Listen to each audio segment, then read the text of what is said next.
Before we get started, please turn your cell phones off, and when we get to the question and answer period, please wait for the microphone to get to you. Today we have a great topic, the Great Race, the global quest for the car of the future. And Levi Tillemann from the New American Foundation is here. He has a BA from Yale University and a master's and PhD from SAIS at Johns Hopkins. He was at the Energy Department before going to SAIS, and has written this book about the quest for an electronic car. And I'd like to introduce Levi Tillemann.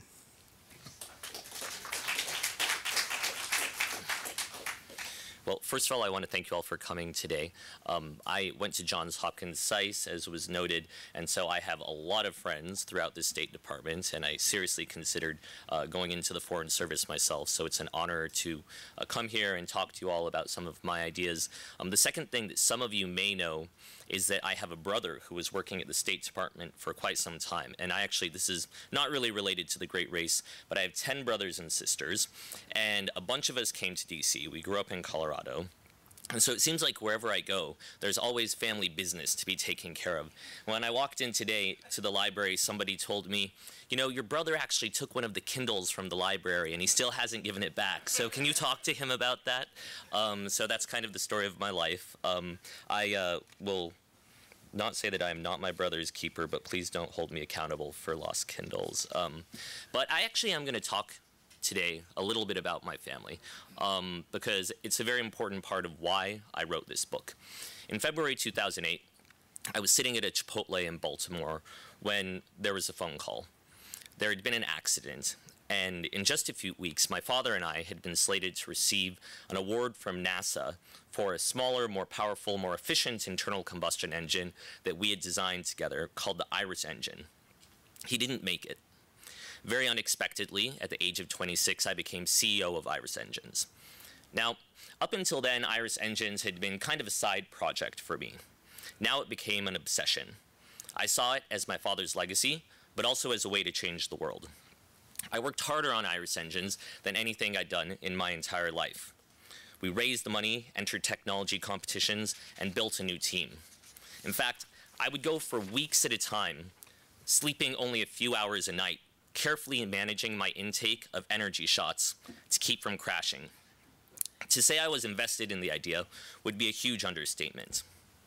By 2009, technology prizes were rolling in. We put together a new team, and we had some additional investments. All that was good, but it wasn't enough. We needed more money, and we needed a customer. So early in spring of 2009, I scored a meeting with the head of product development at the Ford Motor Company. It was a huge opportunity. It could change everything for us. I walked into the dark conference room at Ford and gave the presentation of a lifetime. When the lights came on, Derek Kuzak thanked me, praised our design, and then he told me the future was in batteries. Case closed. I was shocked and incredulous. How could he be so certain, I thought. At the time, I didn't take batteries very seriously, but Kuzak certainly did, and that's because he knew something that I didn't. Inventors, like my father and I, were just one very small part of what drives innovation in the global economy. There were much bigger forces at work in the $2 trillion global automotive industry. Sorry, I'm supposed to be stepping through these things, and they don't make much sense if I don't do it on time. So, to understand them and how America took the lead in the Great Race to build the car of the future, you really have to understand something about three things: an institution, a sea turtle, and a Japanese nuclear engineer named Crazy Onagawa. There are a lot of other characters in the book. Elon Musk of Tesla Motors, Arnold Schwarzenegger, father of the Humvee, Wang Chuanfu, who sold a $230 million stake in a Chinese car company called BYD to Warren Buffett, and Soichiro Honda, who turned the global auto industry on its head. But today I'm going to talk about an institution called the California Air Resource Board, or CARB, a Japanese nuclear engineer called Crazy Onagawa, and that Chinese sea turtle, because these three characters show us how chance and policy can initiate seismic changes in the world's largest manufacturing industry. Before I get to CARB and the Chinese sea turtle and crazy Onagawa, though, I want to talk a little bit about the stakes involved in this transition from oil to electricity. They're huge. This is like part of a rolling series of technical crises I've had today. So if the computer explodes, I will not be surprised. So the auto industry is a more than $2 trillion business.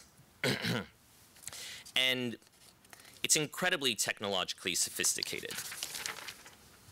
The scale of the companies is almost mind-boggling. Look at Toyota. It has yearly revenues of $250 billion. That's more than the GDP of Greece, Ireland, or Qatar, just a little bit less than Israel. And that's just one company. In another example, Tesla has rapidly grown from a business plan scrawled on a few sheets of paper to a company worth more than $25 billion, half the market cap of General Motors. Size certainly matters, and it's one reason the auto industry is so economically important. But there's more. The auto industry also has massive backlinkages throughout the economy. One of my favorite energy authors, Vaclav Smil, explained the importance of the concept this way. To run a trading desk on Wall Street, you need some fiber optics, a few computers, a couple of guys, and they deal with a lot of money, but they don't create very many jobs. The auto industry could not be more different. You need thousands of pieces to build a car. Those pieces have to be manufactured. They have to be assembled into components. They have to be delivered. Then someone has to maintain them. A recent study released by the OECD estimated that for every $1 generated in the auto sector, it results in $3 for the broader economy. Another study by Deloitte calculated that one automotive job translates into 5 non-automotive jobs. So the auto sector is big business, lots of jobs, and it's also incredibly technologically sophisticated. During my research for the Great Race, I visited Nissan's Opama assembly plant. That plant mates together 30,000 pieces that go into a car over the course of 8 hours. That's one piece every 8 seconds. Modern automobiles are packed with combustion systems, explosives, and computers. And we sometimes forget that. In 2010, when GM shocked the world when it announced that the Chevy Volt would have more lines of code than the US military's cutting-edge fighter jet, the F-35.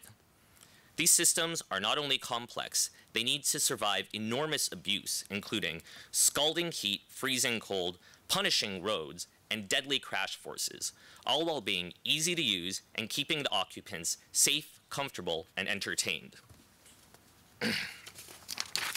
It takes an army of engineers to design that car, and another army of engineers to design and maintain the assembly lines that put it together. Because the cars are critical to the modern economy, if a country doesn't build them, it has to import them, which is a huge drain on the balance of trade and foreign currency reserves. If a country can master the art and science of manufacturing, the prize can be tens of billions of dollars in automotive exports. Last but not least, the kinds of cars we drive and how we drive them has a direct impact on energy imports, local pollution, and climate change. For all those reasons, presidents, CEOs, and even generals have to worry about what we drive, what fuels it, and where it is built. Okay, now back to our 3 characters of the day. Let's talk a little bit about CARB. A little historical context is useful. On July 26, 1943, residents of Los Angeles panicked when a thick, noxious haze rolled through the city. No one knew exactly where it came from, so they assumed it was a chemical attack by the Japanese. It wasn't. It was smog, resulting mostly from the evaporation and oxidization of unburnt gasoline that was pouring from the tailpipes of cars. But it would be another 7 years before California figured that out. When a Dutch chemist named Arie Hagen-Smit from Caltech unwound the mystery, he was immediately attacked by the oil industry. But Hagen-Smit fought back, and eventually his breakthrough was accepted as common knowledge. For the next 20 years, he led California's efforts to find a solution. In 1975, California's new governor, this is Arie Hagen-Smit, by the way. In 1975, California's new governor, Jerry Brown, appointed Tom Quinn to head the Air Resource Board. He took a much more aggressive approach to pushing clean air technology. He cross-examined automakers. He pitted them against each other, trying to understand the outer limits of smog control. He also set incredibly tough standards for the industry, and they struggled to comply. They detested Quinn. But they couldn't just walk away, because California's market was too big. Quinn's tenure set a new tone for CARB, and by 1990, CARB decided that it would use its market leverage with the auto industry to force makers to develop a new generation of zero-emission vehicles, electric cars, through what CARB called its ZEV rule. This rule mandated that 2% of cars sold in the state needed to be electric by 1998, and 10% by 2003. If that sounds like a small percentage to you, think again. Electric cars were enormously expensive to build, and California was talking about making manufacturers sell tens or hundreds of thousands of these on a relatively short timeline. It was draconian. But there are two brief policy points that are important to understand regarding the ZEV rule that provide a little bit of a cushion to what California has done. The first, though, explains why California, and not New York or Illinois, had the ability to promote electric vehicles. In 1970, California was way ahead of the rest of the nation in pollution control efforts. That year, the 1970 Clean Air Act amendments gave California unique authority to set its own emission standards. And it also went a step farther. It gave other states the option to opt in to California's emission standards. This meant that California had the ability to hold massive swaths of US auto sales hostage. But California realized that the best way to incent innovation was to create a market that rewarded it. So, the ZEV rule used what I call synthetic markets to generate maximum bang for its regulatory buck. The state awarded automakers credits for every zero-emissions vehicle they sold, and then it allowed them to buy and sell these credits amongst themselves. This allowed automakers to choose whether and how they were going to build electric vehicles. They could either design and manufacture them themselves, or they could purchase credits from someone else. The state was still putting enormous pressure on the industry, but it was also giving them the freedom to choose. Every 2 years, California would revisit the regulations and revise parts of those regulations that didn't seem to be working. Still, by the late 1990s, Detroit was at war with California. Automakers sued to stop California's mandates again and again and again. But at the same time, automakers worked to design, build, and sell electric cars. GM claims that it spent over $1 billion developing its EV1 for the California mandate. California's ZEV rules sparked a decade of research, investment, and innovation in the industry and set off a global race. The state had leveraged its market force to force global automakers to innovate towards California's clean energy goals. But while lots of progress was made between lawsuits, high cost, obstructionism by the Bush administration, and an industry shift towards fuel cells, California dialed back its mandate. Its goal was still to deploy ZEVs, but the timeline had been extended. But just as California was starting to slow down in the Great Race, Japan and China started to speed up. In China, this was thanks to a sea turtle named Wangang. So sea turtles, many of you probably know, are born on a specific beach. They hatch, they crawl into the water, and then they swim around for thousands and thousands of miles over the course of many years before returning to the exact same beach they were born on to lay their own eggs and start a new generation of sea turtle families. Well, that's one reason why the Chinese call Chinese nationals who have gone abroad to study or work, made a career, and then come back to China, haigui, or sea turtles. The sea turtle we're going to discuss today is the Minister of Science and Technology of the People's Republic of China, Wangang. Very late into his life, few would have predicted his rise to power. For one, Wan was not a member of the Communist Party. Wan grew up in Shanghai, but as a teenager he was exiled to the countryside as part of the Cultural Revolution. There, separated from his family, Wan spent long hours working to modernize the primitive farming community. He helped build and design its electrical grid. And it turns out that when you're banished to the countryside as a teenager, there's actually not a whole lot to do. So Wan did something else. He spent long hours in the tractor shed of this little community, disassembling and reassembling the only internal combustion engine he had access to. the engine for the tractor. This led directly to Wan returning back to Shanghai after the Cultural Revolution and enrolling in Tongji University to study automotive engineering. He then left China for graduate school in Germany. Wan got job offers from each of the major auto manufacturers, but he opted for Audi because it was the smallest and most dynamic. Eventually, he ended up in strategy, central planning. Secure in his career, Wan began to teach part-time at a local university. But he also got another job, and that job was to take visiting dignitaries around Audi facilities and show them what made Audi work. So one day as Wan was leading China's Minister of Science and Technology through the halls of Audi, he pitched an audacious plan to leapfrog the West in automotive technology.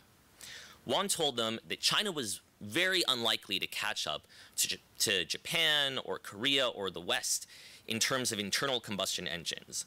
But if it ran hard, it could dominate the emerging market for electric cars. The visitor brought Wan's message home to China's leadership, and they did more than embrace his thesis. They quietly ushered the Audi engineer home, made him president of Tongji University, and finally put him in charge of the country's secretive 863 program for advanced technology automobiles. Now, for any of you who are not familiar with the 863 program, it's a big deal in China. It's kind of the equivalent of NASA, DARPA, and the National Science Foundation all rolled into one. Wan's goal was to prepare a dazzling display of electric vehicles for the 2008 Olympics. And as he worked on that project, he rose ever higher. When Xu Guanghua retired, they made Wan Minister of Science and Technology, an unprecedented promotion for someone who was not a member of the Communist Party. By the time the 2008 Games kicked off, the country had a fleet of 500 electric vehicles ready. This was before the Chevy Volt or Nissan Leaf or any other mass-produced electric car. To foreign visitors, the Olympic debut was enormously impressive. A couple years later, China staged an even bigger show where GM and the Shanghai Automotive Industrial Corporation showcased their vision for China's automotive future. And we were going to have a video here, which I am assuming is still not working, but I'll explain to you a little bit what was in it. You walked into this massive pavilion that cost $50 million and was put together by GM and its Chinese manufacturing partner, SAIC. You strapped into a 5-point harness, and in front of you there was an IMAX screen. The chairs then pivoted and swiveled and flew you through a crisp, clean, technologically advanced future of what the Chinese economy would someday look like. And it was all centered on the focal point of transportation. The contrast to what was inside and what was outside couldn't have been more stark. Outside, skies were gray, the air was almost chewy with soot. But inside, there was a clean, crisp, technologically stunning vision of what China one day could be. And that was China's ambition for the future. So that finishes up the story of China and our Chinese sea turtle. Now let's move on to Japan. The individual there that you should know is Takafumi Onagawa, or as I affectionately call him, Crazy Onagawa. Now, Onagawa was a nuclear engineer from the Tokyo Electric Power Company, and his specialty was core safety. He began his career at the Fukushima Daiichi nuclear complex in Japan's Tohoku region. Some of you may have heard of it. Ever since the US bombed Hiroshima and Nagasaki in August 1944, the Japanese have disliked nuclear power. There's a term for this like. They call it the nuclear allergy. The Japanese don't like nuclear reactors, they don't like nuclear aircraft carriers, and they certainly don't like nuclear powers. So you could say that the Japanese have a nuclear allergy to nuclear energy. But Wang Gang was different. He saw nuclear energy as a solution to Japan's oil dependency on the Middle East, its environmental problems, and also to climate change. In 2002, lawsuits and obstruction from the Bush administration had brought California's EV experiment to a grinding halt. The rest of the world had been working on EVs to export to California, so from Germany to Yokohama, EV programs were shut down. But Onagawa didn't care. He believed that EVs could convince the Japanese people of the value of nuclear power, so he pushed ahead. Onagawa needed partners, but again and again, automakers turned him down. Eventually, he convinced Subaru and Mitsubishi to join him. Together, they persuaded Japan's powerful Ministry of Economics, Trade and Industry to back Onagawa's electric vision. Soon, automotive heavyweights like Nissan were lured in by rich incentives. I remember in 2007, at a CERAWeek conference, which is one of the biggest conferences in the global energy industry, a Nissan rep proudly explained that they were going to be introducing an all-electric sedan with 100-mile range that was competitively priced with other vehicles its size. No one quite believed him. But that's exactly what Nissan was planning to do, at the urging of TEPCO and METI. So that gets us our three characters: a nuclear engineer, a sea turtle, and CARB.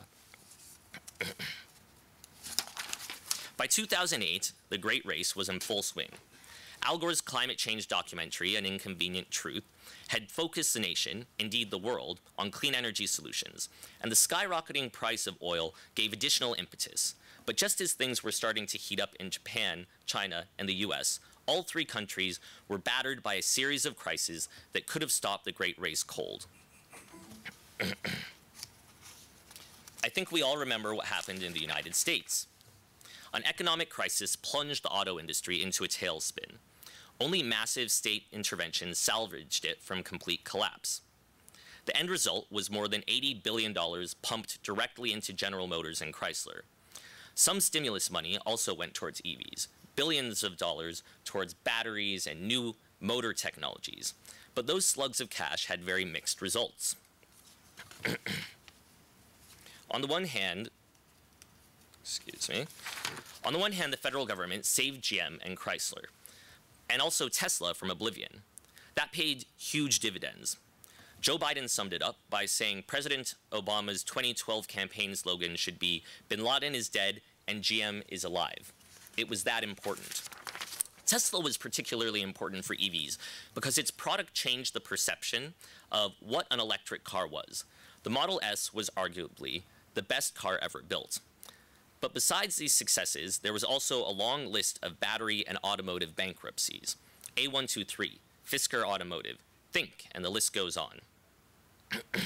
Much of that was the result of federal institutions putting unprecedented amounts of money into renewable energy on a very compressed time scale.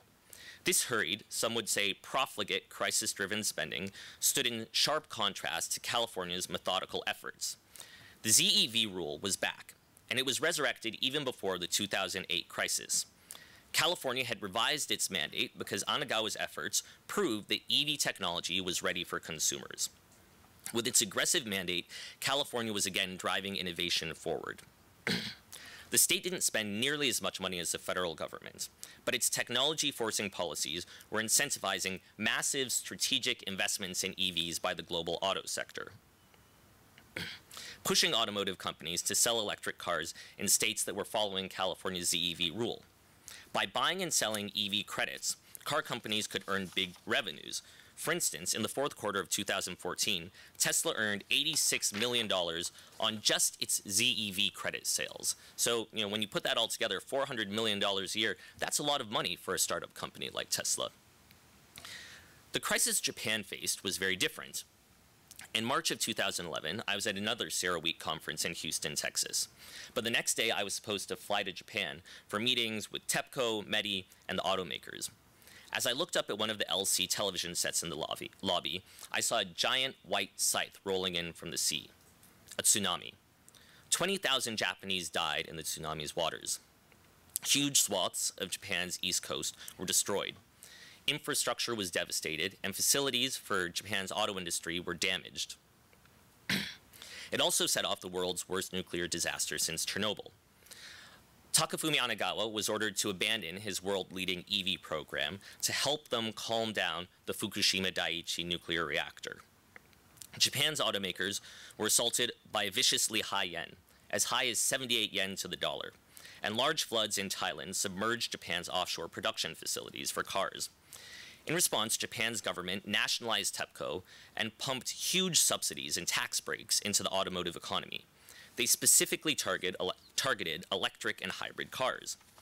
Auto sales had plummeted after the tsunami, but now they soared. Japan was battered, but it was still in the race. China had largely avoided the global recession, as well as natural disaster. So you would expect it to surge in the Great Race. And that's exactly what happened in the traditional auto sector. In 2009, Japan surpassed the US and Japan to become the largest automotive manufacturer in the world. China's sea turtle-in-chief, Wang Gang, promised that his country would build and sell 500,000 electric cars by the end of 2011. The central government tried to use political pressure and huge sums of money to push provinces to leapfrog into the future of automobiles. But in China, what Beijing proposes, the provinces often dispose of. An ancient Chinese proverb says, "Shanggao Huangdi Yuan," which means the mountains are high and the emperor is far away. And that's shorthand for saying that the provinces pretty much do what they want.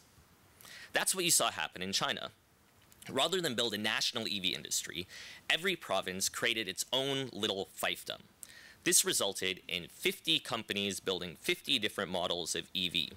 Local governments were told to procure EVs, and so they procured them from their local companies, which degraded competition and led to poor quality and high-cost vehicles.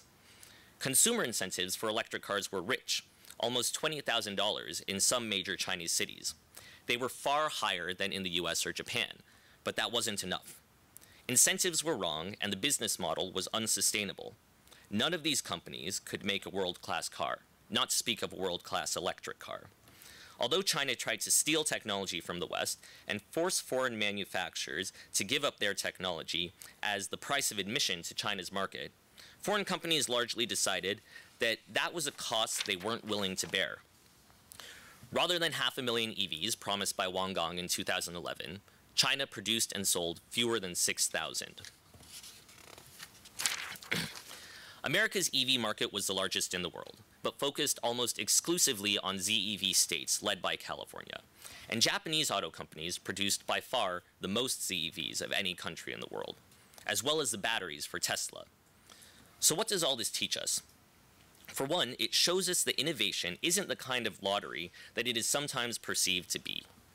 It's not just about throwing money at things either. All around the world, political leadership is essential for sweeping structural technological transformations. Without leadership from Washington, rural America would never have been electrified. Nuclear power would still be a pipe dream, and the internet and semiconductor might not exist.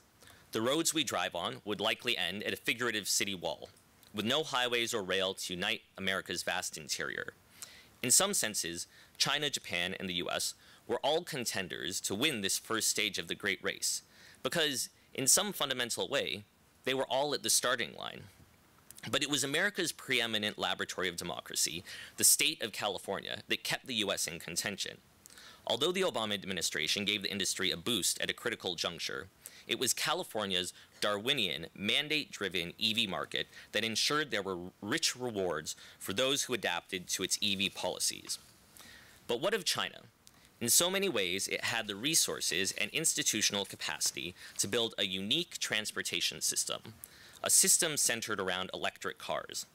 But at the end of the day, the goals, strategies, and incentives underlying China's policy-driven market were ill-conceived. The bombast of the 2008 Olympics or the World Expo in 2010 did not bear any lasting advantage. The single-minded focus on indigenous innovation, protectionism, heavy-handed efforts to wrest technology from unwilling foreign companies, and its focus on political rather than economic benefits were all wrong. Less focus on propaganda, greater openness to foreign competition, greater protection from foreign intellectual property, and greater willingness to learn from policy experiments already underway in other parts of the world might well have led to different results. Indeed, the ingredients to success are relatively clear. Strong policies that encourage competition and aggressively reward innovators. Securing genuine buy-in from large, technologically sophisticated coalitions. Having the gumption to lead and the humility to course correct, and maintaining that delicate balance between strategic clarity and tactical flexibility. If China's leadership can absorb these lessons and takes advantage of its early failures to engage in self-reflection and hard questions, China's early failures might yet be corrected. And that will be vitally important, because to be a player, you need to compete in the Great Race.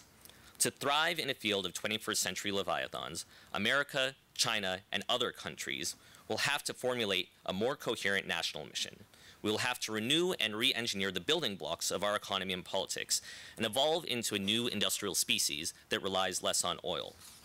Between electric cars and autonomous vehicles, the world is on the cusp of a physical revolution that could remake our roads into something that is much cleaner, faster, and safer than anything we have today. We simply need to reach out and grasp it. These changes are part of a broader transformation of the $70 trillion global economy. But to win the great race, America and other countries will have to recognize the powerful potential for symbiosis between market and state. Entrepreneurs, corporations, and inventors animate these sectors, but Ford, Toyota, and Tesla understand that governments provide not only the rules for the road, but they can drive innovation through strategic industrial policy. America must embrace this truth if we're going to compete in the 21st century. It will be better for us and for the world.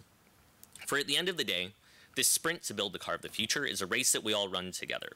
And this we is not only Americans, Chinese, and Japanese, but all of humanity, and indeed life on Earth itself. And the sooner we cross the finish line, the better. And I'd love to take questions now.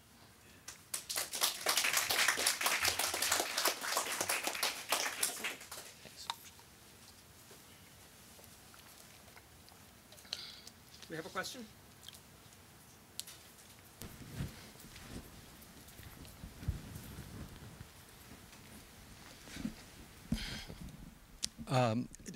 I'm kind of interested, you talked a little bit about Tesla, and I'm kind of interested in your take on the company's future. Where are they going? Are they likely to be successful?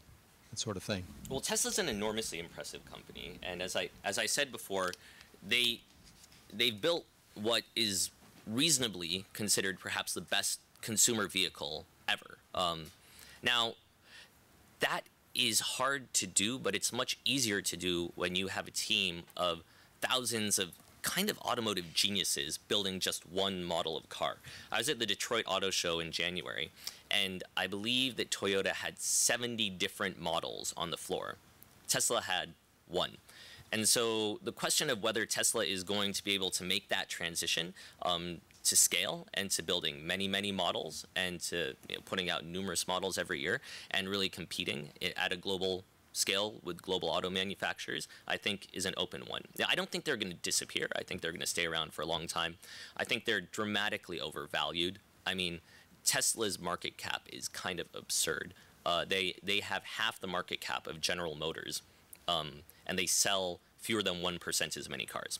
So that tells you something. I mean, people say Tesla is different. Tesla is a tech company. Tesla has this gigafactory that they're building in Nevada that's going to produce as many batteries as all of global production together in 2013.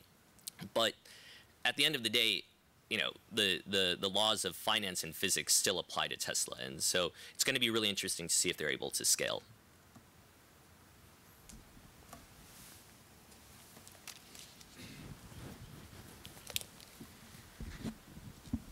So you talked a lot about design of these cars and who's designing them, and given that automotive companies are global industries, where do you think these are going to be made? Well, that's a really good question, and I think the fact that Apple is getting into the car industry, or at least it's heavily rumored to be getting into the car industry, points towards that issue. Is it possible that we're going to have a car that is designed in Cupertino and manufactured in China? I think it is overwhelmingly likely that we will maintain a distributed base of automotive design and manufacture over the coming decades, because these industries are just too important to national economies for them to be offshored. I mean, you will see massive state intervention to keep auto industries domestic if they start to migrate abroad, because there's so much technology, there's so much intellectual capital, and there's so many jobs that result from automotive manufacturing. So I think likely we're going to see Chinese cars that get a lot better over the next number of decades, and the big question is, how long is that going to take, and are the Chinese going to get the right incentives in place in terms of intellectual property, and in terms of business models to allow that to happen. But yeah, I mean, I think that every major economy in the world is still going to want to have a major design and manufacturing base for automobiles. Hi there. I've got a two-part question. The first is when I walked in, you were talking about you and your father inventing together some sort of improvement to an internal combustion engine, which, as far as I understand it, is still the most efficient generator of power, other than a nuclear power plant, anywhere in the universe. The first part of the question is... That's actually not true. Have you abandoned... See, this is... Well, you're getting to the start of the part A of my first question. Okay. Now, have you abandoned that quest? And second of all, was all it took was the no from your meeting at Ford to cause you to do that? Good question. So I have put it on ice for the time being, and it wasn't just the no from Ford. I mean, I worked on this project for 6 years, and I was the one who was leading all of the research and development. I'm not a scientist. I'm sure you've heard that phrase somewhere before, but I do have a number of automotive patents. And what I would do is I would farm out the prototyping and a lot of the research development to labs that we had contracted with. And we ran into some pretty serious technical issues regarding specifically torque spikes in our internal combustion engine. And those torque spikes were just massive. They would have required us to oversize the components to such an extent that it was going to be really, really hard to take the efficiency that was inherent in that design and translate it into any sort of practical application. So I hung in there for a long time, and this combination of talking to really one of the captains of the global auto industry and having him say, this isn't the way we're going. In the next 10, 15 years, everything is going electric. And Ford is not a company that is known to be like way out there on the cutting edge of automotive technology. And then also the fact that we were just working on it for a long time and we run into some pretty serious technical issues is what caused me to back off. You mentioned the 863 program, secretive 863 program. Yes. I haven't read your book, and I was a little late, but I don't think you addressed it. Tell us more, expand on your knowledge of the 863 program. Maybe it's deeply addressed in the book, but also outside of China and the 863 program, who's in the great race for the batteries? Good question. So one country that I don't cover very much is Korea, and they're a big player in terms of battery technology. They actually supply the batteries for the Chevy Volt. In terms of really high-quality batteries, the two countries that are way out in front are Japan and Korea. And the United States, especially during the stimulus, we tried really hard to get back in that game. What you found was that we funded a bunch of startup companies, a bunch of battery manufacturing facilities, and at the end of the day, you still have companies like Tesla that are building huge facilities that are going to change the market. They're going to shift the entire global battery market, but using almost exclusively technology from Panasonic in Japan. It is really hard to design and innovate around batteries. And that's why it's taking such a long time for us to get up to the 300-mile range batteries that everybody wants in their cars. It's also incredibly difficult to manufacture good batteries. And if any processes are not done correctly, if any impurities creep into the system, if you have one battery cell in millions that malfunctions and blows up for no good reason, that can result in huge recalls, and it's enormously expensive. And so, what we see right now is the incumbent battery manufacturers in Japan and Korea who are really harvesting a huge part of the pie in terms of the Great Race. The interesting thing in terms of global auto manufacturers is that Germany, that was really kind of missing from this race, has jumped in now in a pretty big way, especially BMW. They've manufactured two very cool cars, one that's kind of a city car called the i3 that I love. I've driven around in it. If I had a garage that I could plug it in, that's one of the big infrastructure issues with electric cars, I would definitely buy an i3. I think it's a fantastic car. BMW is loaning me the other car that they've been working on at the end of this month, and that's a $150,000 plug-in electric supercar called the i8. And it is, without a doubt, the coolest looking car that you can buy off the lot. It has a hybrid electric system. You can go 30 miles on pure electricity. If you kick it into sport mode, a very, very powerful. Sorry. You know, I don't think we're connected to the internet. Yeah, I'd be happy to take you on a ride. I think it's on my insurance, so I think the answer is no. But so they're using pure electric technology in the i3. It's all lithium-ion battery technology. There are different chemistries used by the different companies. So like Tesla uses lithium-ion cobalt technology. They use a very standard cell that was used in laptops and other electronics applications. And one of the reasons Tesla has been able to get the cost down so low is that they haven't gone for some exotic battery chemistry. They just took the battery chemistry that was there, that worked, and that was extremely reliable, and they put more than 7,000 of these cells into one battery pack and put it in a skateboard in the bottom of the car, and that's what drives the 270-mile range Tesla Model S. I'd like you to parse your endorsement of industrial strategy a bit. The implication of what you said is that the key is intelligent regulation. Mm-hmm. Is that the case? And if so, what is the role of subsidies to purchasers, subsidies to companies, R&D programs, and that are public and private partnerships, a whole range of other options? So in some ways, California and the California Air Resource Board is really the hero of this book, because what they did is they created this ingenious policy mechanism that does a couple of things. It puts a mandate down, says you have to reach this percentage of electric vehicle sales by X year, and then it overlays the market on top of that mandate, which allows the freedom for automakers to decide, are we going to produce these cars ourselves? Are we going to buy credits from someone else? And that's concentrated the R&D edifice of the entire global auto industry, which is huge, over between $2 and $3 trillion of new car sales every year in the auto industry.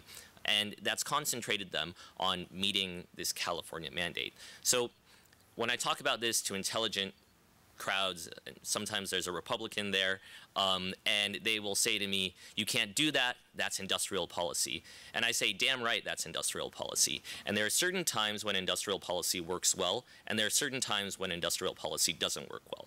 We've seen over the past over the course of the 20th century, that industrial policy works well when you have a very clear strategic goal that you're driving towards. So for instance, in the case of Japan and Korea in the 20th century, they had a very clear strategic goal, which was technology catch-up. They knew what they had to do. They had to take the technologies that had already been developed in other countries around the world and assimilate them and catch up to the West. In the case of the space program, you had a very clear goal, which was we're going to get to the moon. In the case of the 21st century economy, we have a very clear goal as well, which is we have to get to a low or zero carbon economy if we don't want to fry the planet. And that provides us with a long-term strategic goal that we can then use to craft the policy and incentives for our industrial policy. And I think that that's something that people really have to understand. Markets are incredibly powerful, and that's why we want to use them. We want to channel them. We want to channel them in a socially optimizing direction.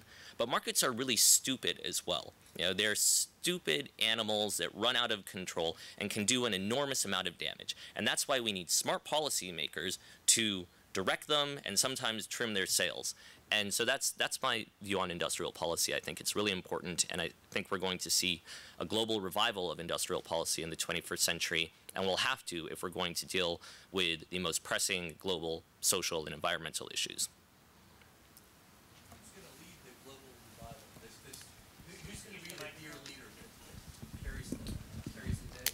Well, it's already happening. I mean, it's happening in the United States. It's happening in California. It's happening in Japan. Japan has long practiced strategic industrial policy, and where they lost their way was in the 1980s when they were already at the cusp of the technological frontier, and they didn't know what to aim towards. And so they said, we're going to make faster computers, or they had a couple of other strategic initiatives that just fell flat because they didn't really have a goal. But today we have a goal, and the goal is very clear. So everybody's involved. Sure. So I noticed that you had, I think, Germany on the bottom there, but you didn't really talk about that too much beyond that quick note about BMW. Do you have anything else to add on that? They were very late to get into the game. Up until like the late 2000s, the Germans were just dedicated to diesel engines, and it sort of boggled the mind. You're like, how are diesel engines going to get us to near zero carbon transportation? And the Germans would just say, oh, the diesel is much better than the hybrid. And you're like, I don't get it, And so now Germany realizes that they also have to get in the great race for battery-powered cars, for autonomous vehicles, and be part of this broader transformation. Yes. I was in Shanghai during the expo and accompanied Secretary LaHood to the GM pavilion. It was pretty good, huh? It was pretty well. Yeah. Yeah. But I was curious about the cars. He actually got in one of the cars and was allowed to drive it. Were those real? What's happened to those? And were they American or Chinese? So that was part of what was called, I believe they pronounce it Envy, GM's Envy program. And they had some fantastic Imagineers from GM who came up with not only those cars, but this entire transportation system that would be focused on the cars. Let me explain the cars for you. They're these gyroscopically balanced two-seaters that rather than kind of sitting down, you sat in a very comfortable, mildly upright position. They were autonomous. On the video of the Shanghai of the future, there were no stoplights because they were all communicating with each other. So you had these like cars that were cooler than anything you'd seen, racing towards each other and just missing each other by, a foot at the intersections, with 10, 20 cars going through the intersection at once, because they were smart, they were autonomous, they were connected, and that was all GM. That wasn't Shanghai Automotive Industrial Corporation. And that actually holds true for most of the technology in the Chinese auto market, because most of the cars built in China today are still the result of either foreign technology that has been, begged, bought, or stolen from the West, usually not bought, or these joint ventures between Western and Japanese and Korean automotive companies and domestic Chinese companies. And what the Chinese did that I think in some ways was quite smart was say, we're not going to just let you come in here and devour this massive automotive economy that is sure to develop. You have to partner with our companies and teach them how to build cars, and you have to have them in on part of the profits as well. And so that actually is something that the Chinese did quite well from the standpoint of national industrial policy.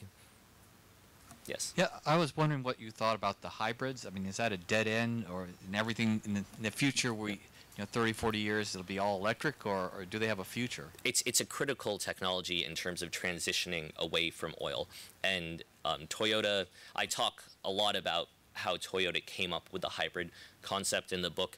And it was funny because it actually was one of the examples of industrial policy with unintended consequences. So we started a program in the United States called the Partnership for a New Generation of Vehicles. And that was under the Clinton administration. Al Gore really spearheaded it.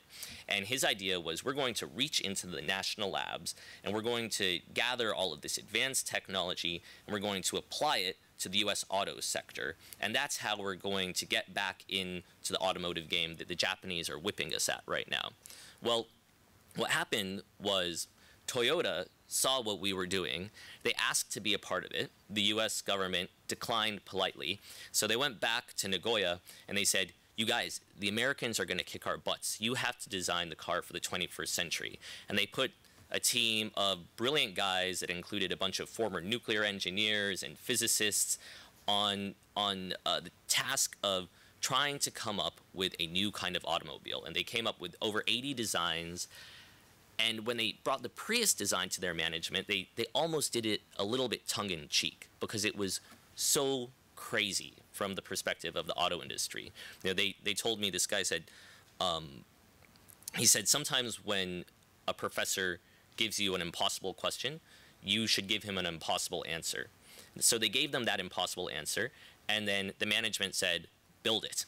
And they were shocked. And it really was a huge departure from the way Toyota usually operates, because Toyota, they're not a technology leader. That is not what they do. What they do is they build really good cars. They're a process company. They're a nitty-gritty assembly company. And the only reason that they got into the hybrid game is because they were worried that they were going to be left in the dust by Americans. And so it's interesting watching Toyota with the fuel cell now, and kind of, I don't know. I'm not sure about the strategic vision of fuel cells, but what I do know, and what I've been very impressed by, is that Toyota has as deep a bench in any automotive technology as any company in the world. And if one of these different modes of transportation begins to break away, Toyota will catch up, in the matter of a year or two. I mean, they probably have a bigger battery team at Toyota, despite the fact that they are very negative on electric vehicles, than any auto company in the world. Yes. I wonder if there's any other players out there that you mentioned in your book, or didn't mention, that are producing batteries and are key to this industry that we don't know. Any other companies, countries? Any players to this race? So China produces a lot of batteries, but automotive batteries tend to be a higher grade. They tend to be a little bit more difficult to produce. There's BYD that I talk about quite a bit in the book, which was founded by this incredible entrepreneur, Wang Chuanfu. There's Lishan, which is up in Tianjin in northeastern China, and in some ways has a similar but very divergent story from BYD. And they, I think they're now the largest lithium-ion battery manufacturer in China.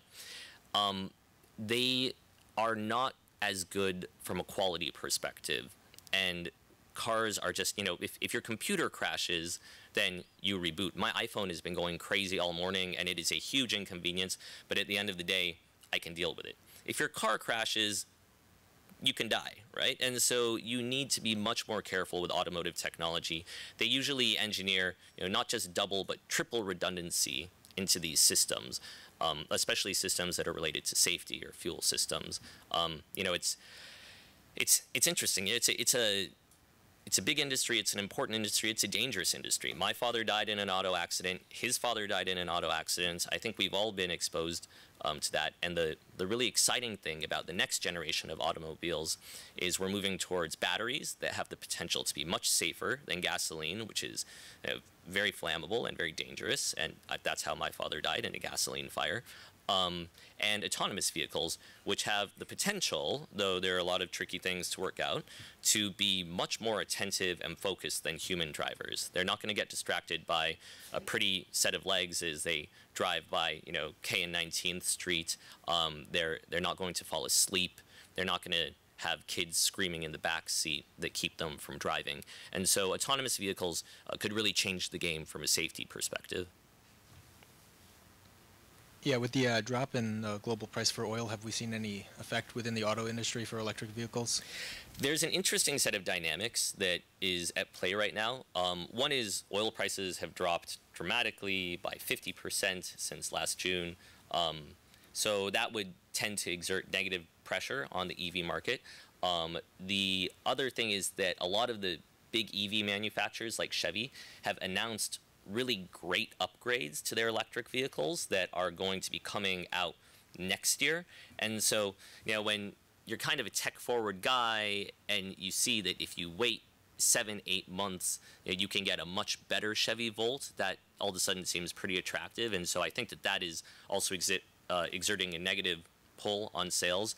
But the California dynamic is interesting because, for me, one of the best things that the California policies do is they basically de-link our innovation policy from oil prices. Traditionally, you have seen oil prices spike. Investors and entrepreneurs have rushed into the alternative fuel sector. Then, because it's a commodity, the commodity cycle kicks in, oil prices crash, all of the money flees, and that whole cycle of innovation is kind of cannibalized. Well, by instituting this mandate, California has ensured that if EV sales crash for some reason, then the price of those EV credits will go through the roof, which will provide a huge incentive for manufacturers to do whatever they can to sell electric vehicles so they can sell those credits to other manufacturers. And so it's kind of delinked our innovation policy from oil prices, which means that all of a sudden the California Air Resource Board is in charge of innovation rather than OPEC, which is kind of a good thing, you know?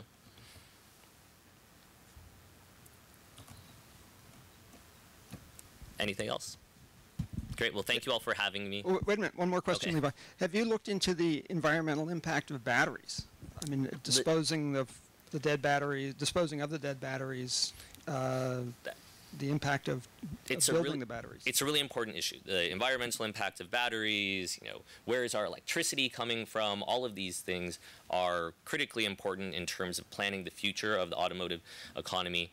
What I will say is that there's a lot of life cycle analysis that is done that says EVs are better than internal combustion engines from a carbon perspective, from a pollution perspective. You can repurpose the batteries into storage for renewable energy afterwards.